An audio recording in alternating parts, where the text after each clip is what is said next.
mana shu. Yangidan shunday bitta klaster ochamiz, o'sha shartnoma qilamiz, tamom. Sizlar bilan shunday xat berib, reyestrdan chiqarilganda firmalar xat qiladigan, sizlarga uni paxta topshirmaydi. Bu qog'oz ochib qo'yib ketaveradi-ku. Bu qaror chiqadi, zavodga ozod qilib, xatlama tomon xatlagan, tamom, sotib olinadi. Yo'q ekan, ko'rmaganman-ku. Bu mashinaka o'xshaydi boshqalar. O'tgan zavod chaqirdim kelmadi. O'zi bilan.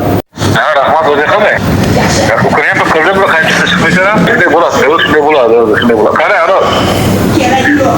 Bu diyor ekan qayerda? Hozir nima qilyapti?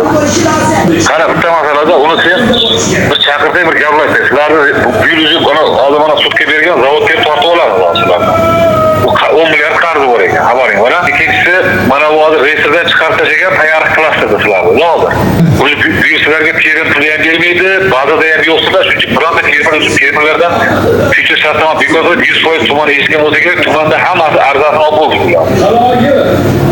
Yo'q ekan, bu chaqirsak, buni boshqa variantda agar tekstil bo'layotgan bo'lsa, reyestrga kiritib qaytadan sizlardan yangidan noldan shartnoma qilish variantini ko'rish kerak-da.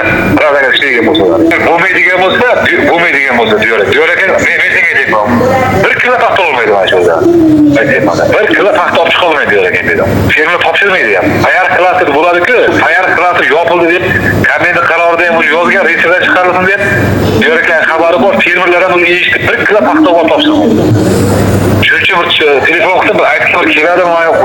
Bir kelsa uni agar klaster avtomobil bo'ladigan bo'lsa, yangidan tekstilga kiritib uni olib kerak edi. O'shdan men aytdim, mana bu telefon qilsa Bakımamıza ettik ya, o o'ylashi mumkin-da. Mana uni aytish mumkin, boyagida future shartnoma bekor qiladi. Kerak emas bekor bo'lsa.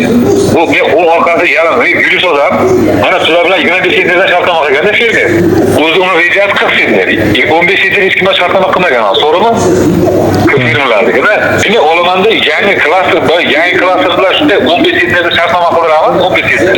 Shunday birjada yangidan shunday bitta klaster ochamiz, o'sha shartnoma qilamiz, tamom. Sizlar bilan shunday xat berib, reyestrdan chiqarilganda firmalar xat qiladigan, sizlarga uni paxta topshirmaydi. Bu qog'oz ochib qo'yib ketaveradi-ku. Bu hech yerga olmaydi bu hech bo'lsa.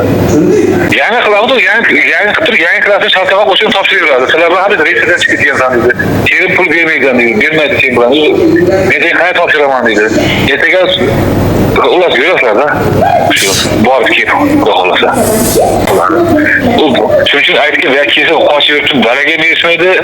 Zavodda ham mana hozir 2 kunda ruxsat qarori chiqadi. Zavodda ham ozod qilib xatlama tomon xatlagan, tamom, sotib olinadi. Bu Sherzod hoji o'zi tamom, ular xabaringiz qancha qarzi bor, nimasi bor.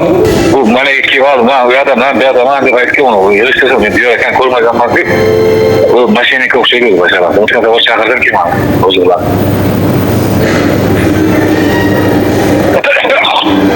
Shunga tushuntirib aytdim unga. Agar bir gaplashaylik, yo'q, mayli, agar bir gap tekshirib bor, uni hokim uchun gaplashamiz. Tekshirib bor, talab bo'layotgan bo'lsa, reyestrga kiritib beradi. Mana shartnomalar shunday. Futuresga qo'yinadagi sizlarga shartnoma sizlarga topshiriladi. Ha? Bu egasi tuman egasi shunday deb. Men bu yerga gaplashib chaqirgan, men boshqaga men yo'q, juda hokimman. Chaqirganman, bilmayman xabaringiz bor.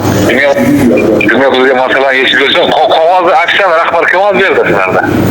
Degan deydi, xo'roz degan deydi. Bir topga chiqsin.